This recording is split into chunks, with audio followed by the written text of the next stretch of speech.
Ganadería vacuna factores para la ocurrencia de abortos. En los hatos ganaderos, los abortos en vacas pueden ser por origen infeccioso, pero también hay relacionados con el medio ambiente y la genética que pueden en las vacas llegar a ocasionar la pérdida gestacional de las vacas preñadas. Recuerda, si te gusta este tipo de videos, por favor, suscríbete al canal de Infoagrícola GT y dale al botón de me gusta.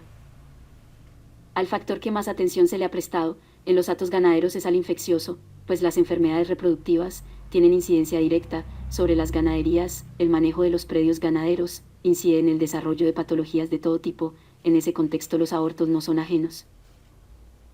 Los abortos en vacas generalmente señalan primeramente a un origen infeccioso, genético y ambiental. Las infecciones en las vacas muchas veces son causantes de los abortos. Al momento de evaluar las causas de abortos en los hatos ganaderos, se deben integrar medidas de salud y medicina integral. Al mismo tiempo se deben analizar los factores de riesgo que concuerden con la baja producción de leche y fenómenos climáticos.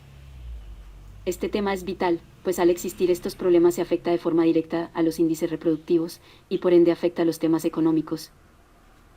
En el tema del medio ambiente, con ausencia de patologías reproductivas, en veces estos abortos pueden ser ocasionados por personal sin experiencia, que pueden causar maltrato a las vacas gestantes, llegando a ocasionar la pérdida gestacional de la vaca.